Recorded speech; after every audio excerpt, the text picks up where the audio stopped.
Hello, everyone, and welcome back to the Music for a Book podcast, Season 3. We are your hosts. I'm Britt. And I'm Hannah. And every 2 weeks, we read and review a book, assign a song to that book, draw the parallels between the two, and have some fun along the way. So welcome back to Season 3, Episode 11 of the Music for a Book podcast. And this week, we've read Six of Crows by Leigh Bardugo. And it's a duology that we've had in our TBRs for a very long time. Such a long time. I know this is also connected to the Grisha trilogy, too, like Shadow and Bone. And a lot of people were concerned that we started with this one over Shadow and Bone, but yes, I think we're fine. I think it's fine. But how this episode is going to work is we're going to go over trigger warnings and a brief synopsis for the book. Then we're going to reveal our song choices. After our song choices, we're going to move into what we like to call spoiler territory, meaning everything after that point, anything that happens cover to cover inside of that book, we're going to talk about. We could spoil stuff at the end, at the beginning. We probably will. There's a lot of characters. There's a lot of POVs. There's a lot happening in this book. So if you haven't read the book and you don't want it spoiled for you, we ask that you pause, read it, come back. If you've read it or if you're just here for the vibes, welcome on in. Let's get started. Dear reader. So some book and theme warnings. We did get this from Storygraph. There's violence, death, blood, slavery, trafficking, addiction, sexual assault, sexual violence, death of a parent. In general, this is a YA fantasy series, but it does handle some pretty heavy topics. So if you have any concerns, read the full list of triggers on your own before you decide to pick it up. Yes. And the synopsis is also from Storygraph, and I believe it's on the back, too, of the book. Ketterdam, a bustling hub of international trade where anything can be had for the right price. And no one knows that better than criminal prodigy Kaz Brecker. Kaz is offered a chance at a deadly heist that could make him rich beyond his wildest dreams. But he can't pull it off alone. A convict with a thirst for revenge.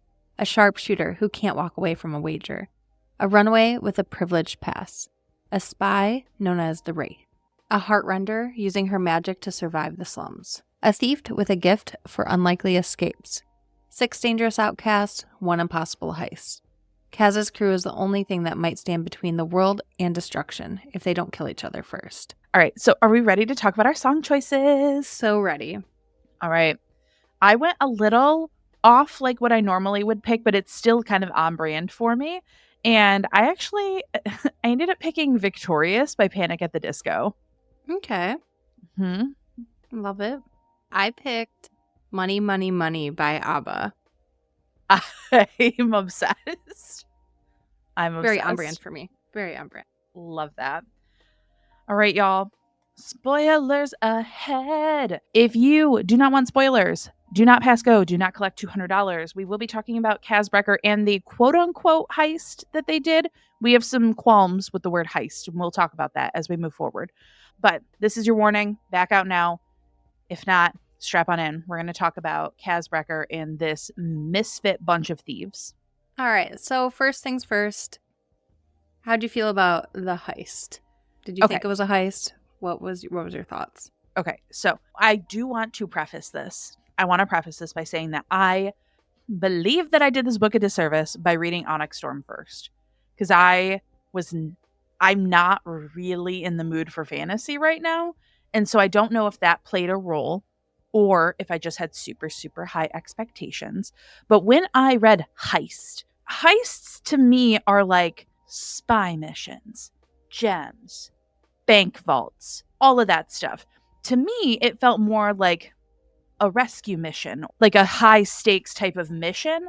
I would not consider this a heist. However, you know what? We're going to heist definition. I would like to know what a heist is. A robbery or to steal. So technically they're like obtaining a person. Yeah. I think if it was like the formula itself. Yes. But like the task was the person. Correct. So I agree with you. I think that expectation fell flat for me. Like I really wanted like this high stakes heist. Yeah. Which is fine. Like it still was a mission, high stakes mission, but I think I was hoping that there would be more with that. So. Yeah. Which, side note real quick, if anyone has read a book that has like a really, really cool heist, I would love to read that. Please send that recommendation my way. I'm going to start looking for it. I love heists. If anyone watched The Mole, when they have to do heist type missions where they're like dangling in between like laser beams and they have to pull stuff like off, I love that shit. So if anyone has recommendations for legitimate heists, please let me know. Otherwise, we're going to get into like our really large cast of misfit characters here. Yes. So we'll just do a brief little highlight of these characters and some of their like stories, challenges that they go through through the heist. Yeah. We have our main man, Mr. Casbrecker. His nickname is Dirty Hands, and he's the leader of the gang, the Dregs. And he does have a limp. He walks with a cane. It's described in the book that he broke it falling off a roof. Yeah. And it still like ails him to this day. And I think he's only like 17, 18, right? Like I think he's 17 in the book. Yeah. Yeah. All of them are actually quite young in the book. Did you vibe with Kaz? Yeah. I mean, I don't know. Yeah, I don't know. I just I think expectations were a little too high for me because I heard everyone be like, Casbrecker, you're going to love Casbrecker. And I was just like, yeah. Yeah. Like I thought he's cool. Fine. He wasn't my favorite character. I do have a favorite character though, and I'm very excited to talk about her. But before that, then we have Inej. Now, guys, we did listen to the audiobook to get pronunciations. However, I'm telling you right now, we will be mispronouncing things, and it's not intentionally. We are trying our best, but there are a lot of words that I was like, listening to it, I was like, sick, love that. Looking at it as we went through the outline and started to figure out what we wanted to talk about out of the book, I'm like, I'm not going to remember how to say a goddamn thing in this book. So that's our little disclaimer. But then we have Inej, who's called the Wraith. And she doesn't love this nickname, but the reason that it was given to her was because Kaz bought her out, essentially, of her time at the menagerie. Like, she had a debt that... there's a whole bunch of slavery and buying people and all that fun all that fun stuff, kill me, and all of that and all of that terrible stuff that happens. But the reason that Kaz ended up getting Inej was because one night she snuck up on him while wearing purple silk, and she had bells around her ankles for her costume, uniform, whatever you wanted to call it, the menagerie. And he cannot be snuck up on. Kaz is basically God in a 17-year-old boy form. He can do no wrong. Obviously, he's a flawed character, but like the way that he's spoken about in this like larger than life type of way, you know what I mean? So yeah, he brings Inej in. So she has a new contract, just has to pay it off with a little bit of interest, but she won't be in like a crazy life debt that she was at the menagerie. And then we have Nina and Matthias. Nina is a Grisha, and she is the heart renderer. So she can manipulate people's feelings. And how these two are connected, I think, is pretty interesting. We just did our episode on enemies to lovers, are on our tropes. And so these two, like, he is a Druskull. I think that's how you say it, Druskull, which is basically a witch hunter. And he used to hunt down Grisha and kill them. And Nina was one of those Grishas that he captured. And they had this big ordeal where they were traveling, and they the ship like went overboard or something, right, in the water. And she like kept him breathing. And he like said that he owed her a life debt. And so they like were connected with that. But then she ended up like turning him in as like a slave trader. Yep. And so he ultimately like hates her from that. But she really believed that he would be safer in prison than being out in the open. Yes, because they were like Grisha spies, and they recognized them and all of this stuff. Now, Nina was my personal favorite character. I found her to be super interesting, super complex. I really enjoyed watching her work, doing the things that she could do, manipulating things in the way that she could. I just found her very interesting in terms of the whole cast of characters. And I really liked the side plot with the two of them. See, and I could take or leave that side plot. That's why I went over it right there. Yeah, no, see, I liked them, like their energy that they had. And then we have Jesper and Wylan, which we'll talk about later on too. But those are our 6 band of misfits Mm-hmm. that are involved in this heist. Book starts out, we basically are observing a scene where a Grisha named Anya is being held in a cell, and a Grisha is someone who can wield magic of any kind. And she's ordered to heal this boy's arm and then is given a drug and asked to do the same. The drug specifically turns her eyes black and she's able to control the guards all of a sudden. And she tells the guards to shoot the glass, then tells the one holding her captive to pick up the knife. Basically, this drug like fucks everything up. Yep. Everything. And so that's kind of almost like a prologue. Like it's, I think Kind it's of, chapter yeah. 1, but I feel like it's kind of in a separate area. And 100%. then we get to our people. Yep. So we do meet Inej, who she is spying on Kaz, and he's doing these little dealings, you know, meeting with Yes. rival gang members. And Kaz is there with his seconds, Jesper and Big Bollinger. They all remove their weapons in preposition for like a parlay with a rival gang. Mm-hmm. And I just think it's interesting, like Kaz doesn't give up his walking stick. Yeah. Because he's like, you know, who would deny a poor cripple of his cane? Mm-hmm. And then in this deal, Big Bollinger actually betrays Kaz. Mm-hmm. Oh, snap. And Kaz was like, GTFO, leave town by sunset tomorrow. And Inej is just like watching this whole thing go down, like from up above. And then they kind of meet up and have a little talk between the two. And then later that night, Kaz actually gets attacked. Yes. And he like starts to fight back, but he has like the assailant's like a ghost-like assailant that seems to like reappear and reemerge and like walks through a wall. And he like has a thought that maybe it's his brother like coming for vengeance. And then the attacker impales him with a syringe. Yes. And then we have Vanek, a Kirch merchant, and he's the one who captured, quote unquote, Kaz. Now, Vanek says that the merchants gave Drita Parem to 2 other Grisha, and one is a fabricator that transformed lead into gold. And the drug appears to be super, super addictive, and it leaves the Grisha completely hooked after the first dose. Now, basically, Vanek is tasking Kaz on a quote-unquote suicide heist, more or less, to get the inventor of this Drita Parem. Kaz, you know, is Kaz. And he gets out of the restraints. He raises his fees. He watches a little boy float in and out of the walls and is like, okay, all right. He was promised 30 million Kruge. I think just Krug, right? Krug? Pretty sure it's just Krug. Krug, yeah. 30 million Krug. And Vanek agrees.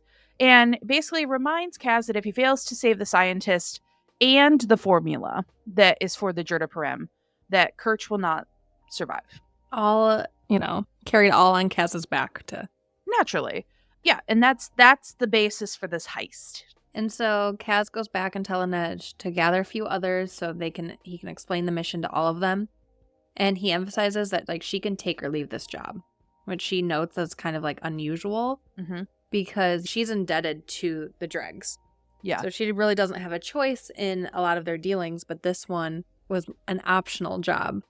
And so she figures it most likely is very dangerous. Then we get introduced to these characters that are going to be part of the heist. And Nina, like we said, uses her Grisha talent to like calm her clients' anxieties. And that is what she specializes in. And Kaz tells her about Drita Parem, says like, I need you. And she's like, nah, I think the scientist needs to be like killed. Like, she refuses Kaz's offer. But then Kaz tells her that he'll help a prisoner named Matthias, and Nina suddenly becomes interested. Kaz, Mr. Always Has a Plan. Wait, hold on. That's definitely a Taylor Swift line somewhere. Mr. Perfectly Fine. Kaz always has a plan. Brecker breaks Matthias out of prison. And this was like the first sequence where I felt like I was really in it. Because when they break him out of prison, there's a whole fighting pit that they have, and they're fighting these, I don't know, almost like slightly mutated creatures, like crazy alligators and elephants and lions and all of this fun stuff. And I keep saying fun stuff. None of this is fun. No. None of it is fun. It's deadly and dangerous. And when he wakes up and he sees Nina there, he starts to strangle her. But then Kaz is like, whoa, whoa, whoa, whoa. Shoots him with something in the arm. And that makes his arm go numb. And now everyone is gathered to take this journey with Kaz. Wow, amazing. We're going on a heist. We're going on a trip in our favorite rocket ship. And they are going to the boat that they're all about to embark on for this heist / mission. And the boat explodes.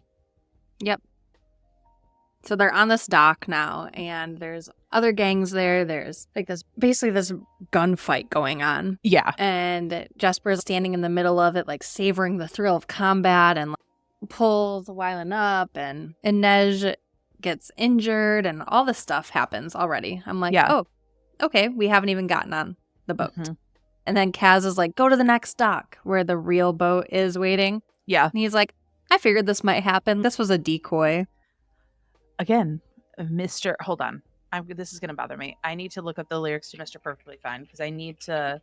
Mr. Always at the right place at the right time. I feel like that's probably the one that's going to fit best. Always at the right place. That's a good Kaz song, though. Yeah. Kind of, actually. Anyway, back to what we were doing. But Nej got injured. She's on the boat recovering. Like, Nina's helping what she can to kind of get her to recover well. Mm-hmm. But Nej reflects on seeing Kaz for the first time, that moment that we talked about earlier. Yes. So they are headed to the ice court to get this scientist. Yeah. And which so happens to be where Matthias is from. So he's helping to fill in gaps in the map of the ice court and kind of just solidifying what they're walking into. Yeah. And I think what was interesting about this whole thing was because this book does oscillate every single person's POV, different points in times, but it is a third person POV. So we're not necessarily in the heads of everyone. Everyone seemed to have their own type of agenda when it came to this, where they were like, well, I disagree with this, or I disagree with the way that this is going to be handled. And we both know at the end of the day, this is what we want to do. This is what we want out of it. So I thought it was really interesting watching everyone have these like different thought processes about the heist itself, and none of them seem to actually really enjoy each other's company. Yeah. You know, obviously there's like the enemies to lovers trope, and there is no like actual romance in this book. There's like romantic tension and like a very small romantic subplot, but I just think it's funny that everyone's POV was basically just like hating on the others that were there and wanting to be done with it as soon as possible. And this is when Kaz too gives his crew this invention called baleen, and it's a disc that can be used for breathing underwater. And so it's like, okay, what is this use? When is this going to come in handy, right? And so they bring up too that like competing with this rival gang that this guy named Pekka Rollins is in charge of, that like it'll incite a gang war. And Kaz is like, well, if the dregs pull off this job first, like we'll become bigger legends than them. Yeah. And Jesper's like, okay. I can just kind of see him rolling his eyes almost like, yep. Like, so cool. Like, if we survive, right? And Inej wonders why Jesper is, like, taking on this dangerous mission. Why are you even here? And Jesper's like, well, I'm in debt. In a lot of debt to my own father. I was supposed to be going to university, and I just started gambling. The gambling addiction was so real in this book with these young children. I know. It's so funny, though, because thinking about it, like, we don't often mention songs, but, like, my song Victorious is such a Kaz Brecker song because it's like, tonight we are victorious. Like, no matter what, it's just, like, the utmost confidence, like, the most delusionally confident. And I feel like that's how Kaz just carried himself through the whole book, was like, no, we're going to figure this out. We're going to be 30 million Kruger richer. And everything's going to be fine. No one's getting hurt. No one's going to die. It'll be fine. Yep. Kaz finally, like, builds up the courage, though, to go talk to Inej after she got hurt. Like, he didn't check on her at all. He needs Inej to, like, believe in him so he can have the confidence to continue. Yeah. And I thought that was interesting. Like, this big, confident man is also like, I need somebody to believe in me to continue it. This is when we do find out that Pekka Rollins killed his brother, or he blames him for his brother's untimely passing. Yeah, so we get in this book, specifically in the audiobook format, now again, this could be just me, I did find it a little bit difficult to keep track of the flashbacks that were happening. Again, that definitely could have been me. If I read it, it probably would have been a little bit easier. But Geordie was his brother and was employed by Hertzune.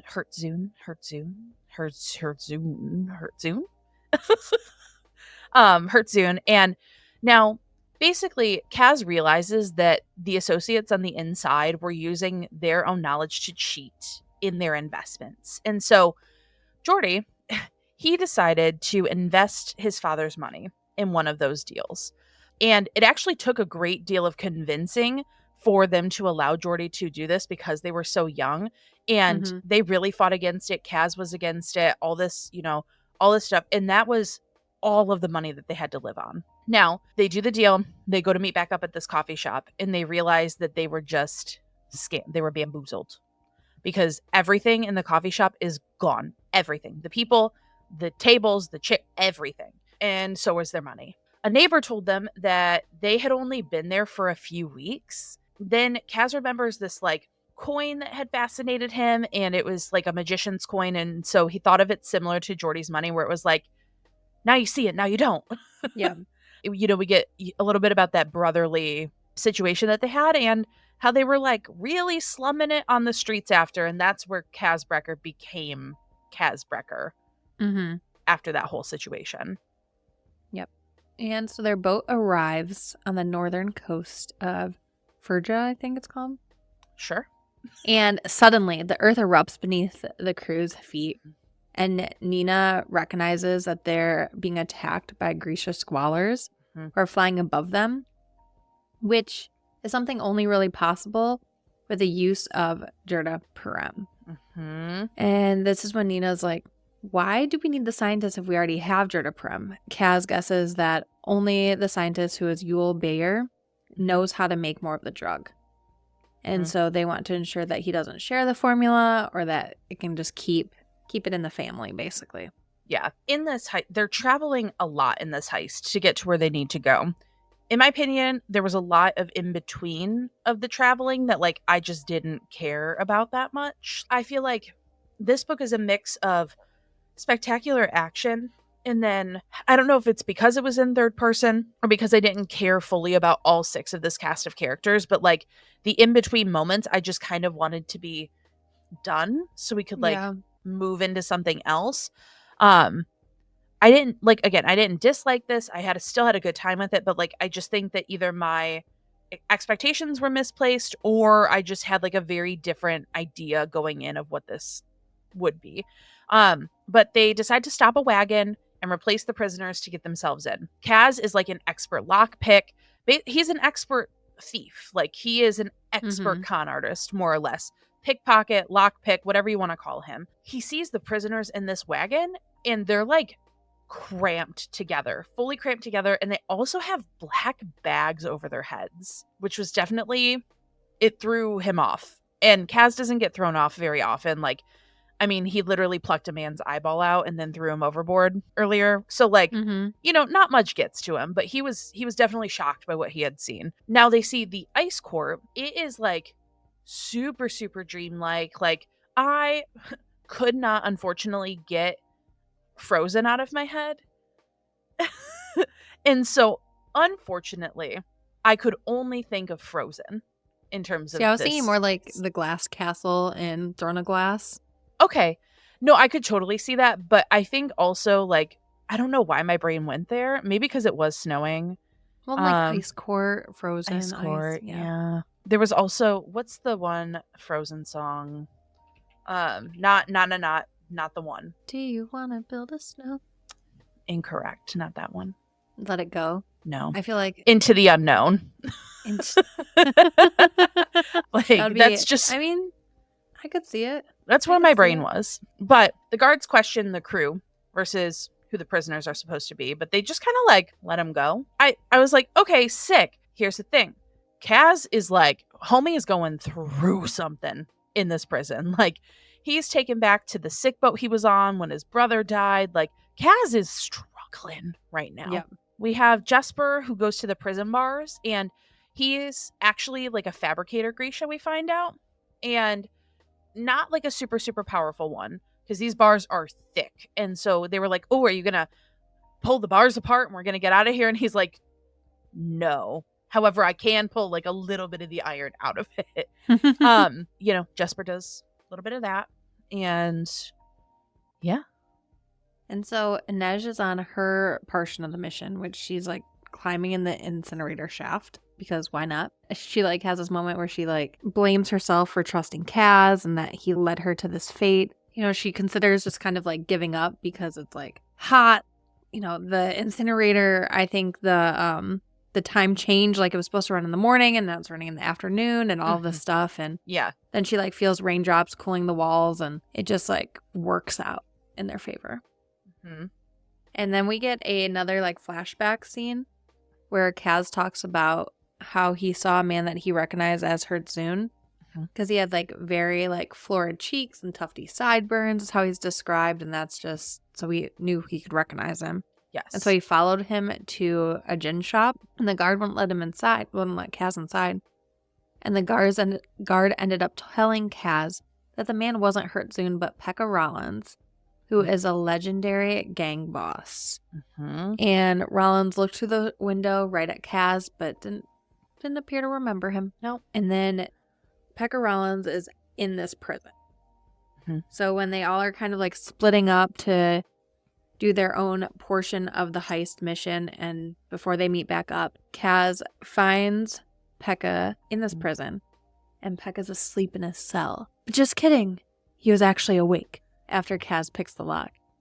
Dun, dun, and Pekka's like, well, did you come here to gloat? They just kind of have a moment. And now the crew climbs up this rope.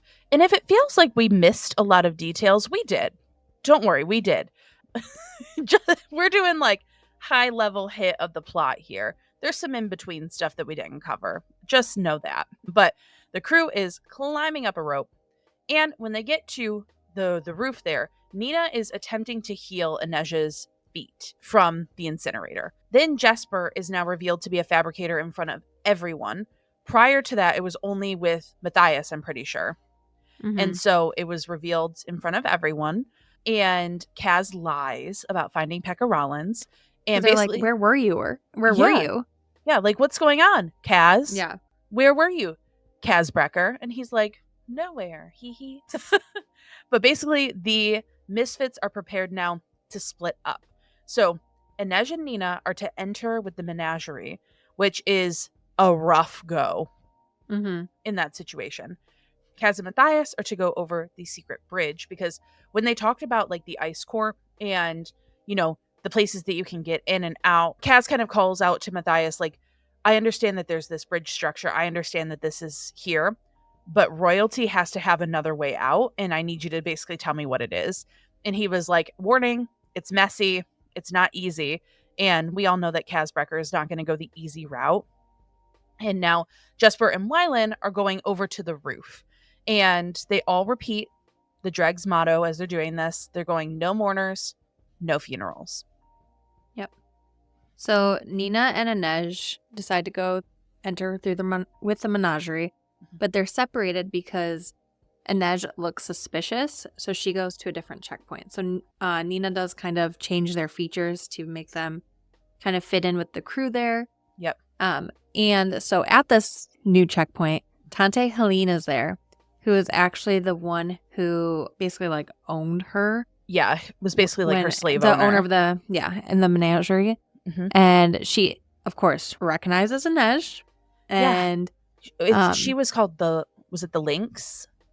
Inej's. Yeah. And so she was, referred to her as that name again. And a lot of those memories like really just hit Inej hard and fast. But Inej comes in later. I don't think we're going to really talk about it, but she like takes her diamond off when she's fighting with her. And they need a diamond later on. So I thought that was interesting. Yeah. But then Jesper and Wylan are trying to take down this gate, trying to figure this out. And it's like taking way too long. Yeah. And side note too, Wylan is actually the son of Van Eck, who put this whole thing together. So it's kind of like the insurance policy. Mm-hmm. Just a side note with him. But so they trigger like Black Protocol, which is like alerts like basically the whole prison island that like something is going on.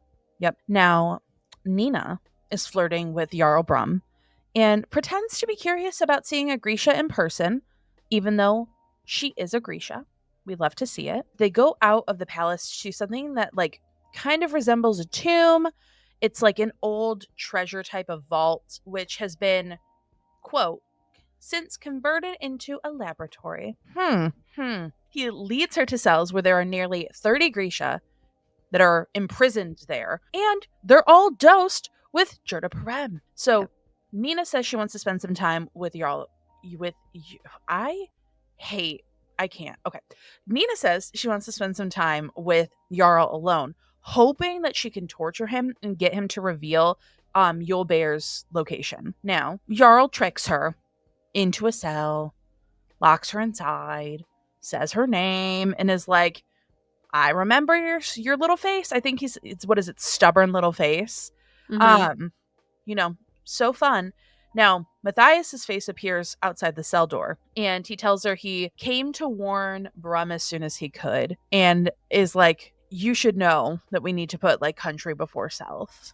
And so Matthias pulled an Uno reverse and paid back the debt, basically, that Nina gave to him. And so Matthias starts talking with Jarl, who was his mentor previously in the Druskulls. And we find out that the Druskulls use Jurda along with a sedative to control the Grisha. Like they're little like soldiers. Yeah. And they still haven't mastered the drug's formula, so they allow the scientist to live for as long as like he can be useful. And so Matthias goes to like give Jarl a hug, but then like ends up knocking him out and is like, just kidding. And was on Nina's side the whole entire time. So he goes to... Yeah. When he did that, though, originally when he was like, country before self, I was like, oh, shit. Yeah, I'm like, seriously, bro? This whole time? Like the Tyra Banks, where it's like, we were rooting for you. We were all rooting for you. Yep. Yeah, so when he did this, I was like, oh, thank God. Yes, 100%. And then he goes to open up Nina's cell, and then they go look for the scientist. But when they go find where the scientist could be, they find a boy who is actually the scientist's son. He says that his dad died and they're keeping him alive in hopes that he can recreate the formula, and he's kind of like stalling. Yeah. And the boy said his father like accidentally created Jurda to help his like hide his son's powers. And the son is an Inferni Grisha. And so I just like flames and fire power, which is pretty interesting. Yeah. And helpful. And very helpful. Very helpful. I will say, though, however, the lab then explodes and the three of them are captured. And then don't just guess what, though? Kaz saves the day. Because, of course, Kaz Brecker saves the day. This is, I think, like, the stakes felt so high and so much happened to them that I expected there to be more turmoil amongst the misfits. Now, again, this is YA fantasy, so maybe I'm just like, I don't know. I think forever Suzanne Collins has like branded me with Finnick, and that I'm always like consistently concerned and worried. But it's fine.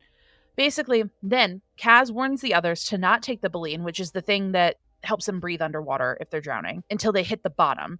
And so he jumps into this gaping hole that's been lifted from this tree, just chilling there. The Druskull believe that this is the throat of Jel? The throat of their god. Throat of their god. The throat of their god. And Nina and Matthias, still connected to Kaz by the whip and chains, are pulled into the hole as well. Now, the Ice Court, little lore here, was apparently built around the spring that was by this ash tree that was lifted to give the gaping hole. Are we all following along? And then Kaz is, they're hoping that the water is going to lead them out. But Kaz is like jumped on like faith too. Like he's like assuming like all this stuff about the Ice Court, like the water had to come from somewhere. Yes. Lot of assumptions that boy makes. Lot of assumptions, but he realizes that he's running out of air. That's not good. And then in the moment that he's running out of air, though, he realizes that his need to save Inej overrides the like impulsive, intense desire for revenge. Mm-hmm. We go back to Inej, Mhm. who attacks 2 guards to get her free, and then 2 more guards appear who are actually Jesper and Wylan. Mhm. And side note too, what did you think of like the Jesper and Wylan like little connection? Did you think that there was like it was like a brotherly, it was like a love, like what, how do you feel? I feel like it could have swung either way. It kind of felt like we would have, we had 3 pairings out of the 6. I couldn't get a real read on it. My gut tells me a little bit romancy, just because that's kind of the vibe of everything else. Well, because I think like Jesper like says something that he is like not interested in only girls, and they're like, I'm like, okay, like interesting, yeah. Yep. Anyway, that was just a little side note, but no, I love that. Then this is like, I feel like really the only like heisty moment, right? They like take the diamond to like cut through, and then Inej like goes through the little thing that they cut out. Yep. And she ends up like hopping in the tank, shooting the glass, and they like drive this tank. Yeah. Through the city. And the crew's reunited. They're all on this tank. And like people are like, what is going on? They're like, who are these people? What's happening in our town? And then they met with soldiers, obviously, demanding the release of the boy, of the scientist's son.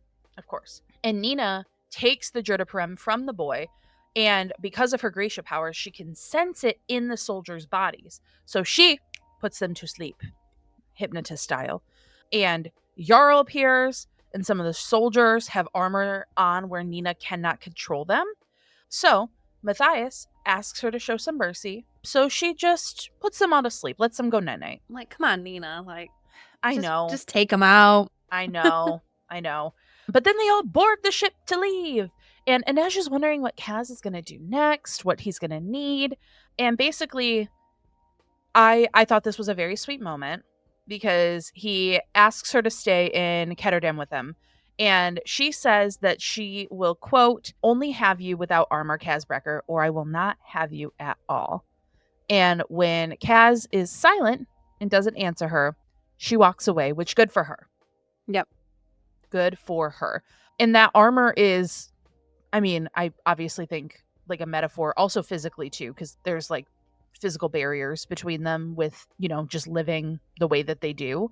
But yeah, I liked that little moment between them. And then poor Nina gets like bad withdrawal symptoms from taking the Jurdaprem, and she's like tells Matthias like, no matter what circumstances, do not give me more. Like, yeah. The boat does land back in Ketterdam, and Jesper does go with Kaz, where they are going to meet with the Merchant Council now that they're back with like, what they think is the council and everybody thinks is the scientist and the formula and sort of his son.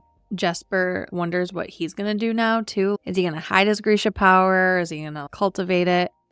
Coming to meet the dregs are the Elder Van Eck, who the one that organized this whole thing. A Shu representative, because that's where the boy and the scientist are from. And there's guards. Yeah. So, some of them are carrying a heavy trunk. So Kaz is like, let's make sure the money's here, like, and then we're good. And Van Eck's like, you think you're getting off this island? Like, there's no way. Like, okay. And then all of a sudden, like, the sailors of Van Eck's ship are all dosed with Jurdaprem, and Van Eck is like, I'm just gonna take out your boat over there. And Kaz was like, your son's on that boat. And he's like, and this is what I wrote. I was like, Van Eck doesn't give an eck. Van Eck doesn't even give one eck that his son is on the boat that he's trying to sink. Not one singular eck is given. And then it's revealed that the boy that is with Kaz is actually Wylan. So they like use their Grisha powers to kind of like do that. Yes, because they can change appearances. We didn't talk about that, but like there were times when like Nina would shift eye color, hair color, like try to get them to blend in. So they use those fun powers. Yep. And Wylan was like, I was testing you, Dad. Nina and the actual son of the scientist are like back safe at like a prison. And then Jesper does berate Wyland for taking such a risk on this. But then Kaz does accuse Jesper of selling them out to Pekka Rollins.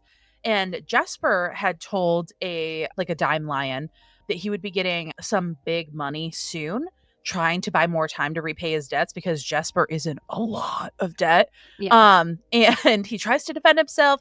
Kaz wants to fight him. Matthias's intervention is the only thing that like keeps them apart. So during this whole ordeal too, like Van Eck's squalors, who are like dosed with Jorda Perem, capture Inez. I've been Taylor Swift song Inez. You heard the rumors from Inez. Like Inez gets like taken up to the sky and like flown away. Kaz like just, this is where like he is described to like not have a plan or like any logic. Mm-hmm. And Inez's body just like goes limp and just like bye. Off to the sky. Kaz vows to like get his girl. Yes. All right, Which, Kaz. Kaz, you could have had her. Honestly. But he does like say, you know, like Inez could never really be his, not really.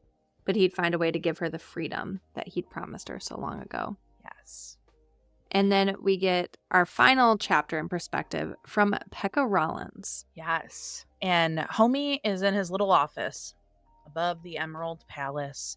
And he's like surveying the crew beneath him. And he sees Kaz and Nina with her, quote, jutting bones and trembling hands and the rest of the misfit crew. And he recalls that Kaz had let Pekka go back in the ice court, saying that you weren't meant to die here.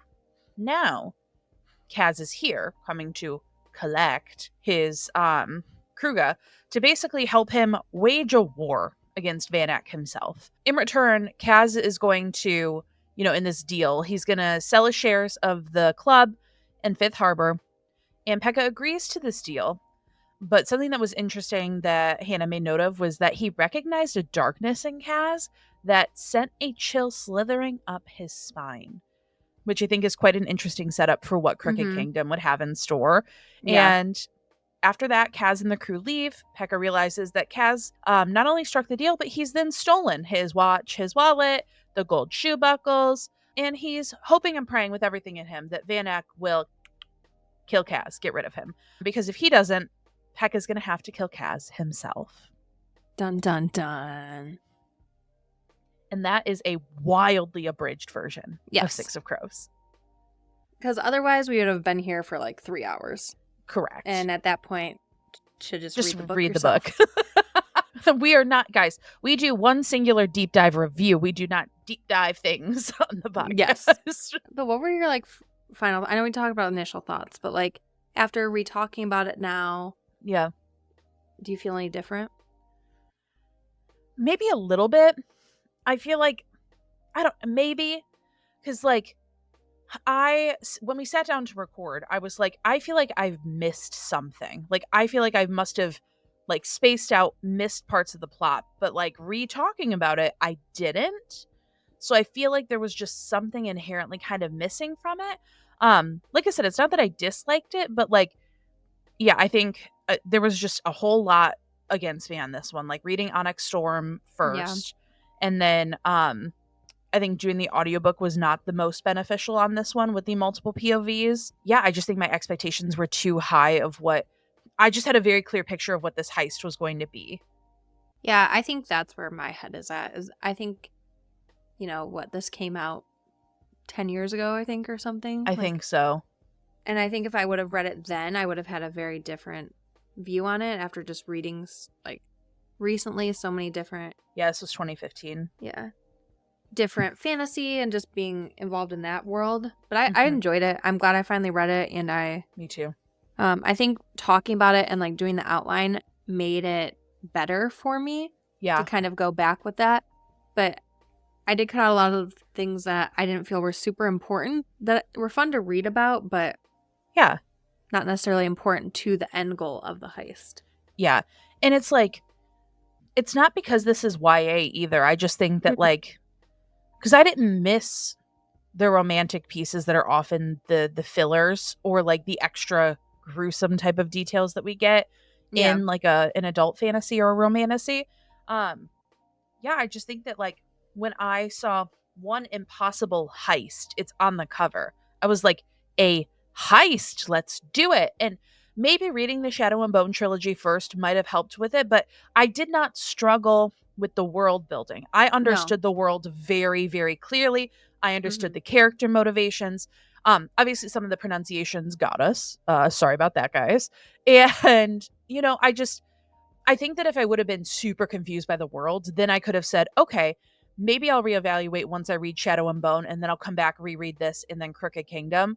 But I don't think I was missing holes in that sense, if that makes sense to you. Yeah. But what were your final overall thoughts? I think eventually I'll finish the series. Yeah. And pick up Shadow and Bone eventually. Mm-hmm. I don't think I'm rushing to. Yeah. But. Yeah.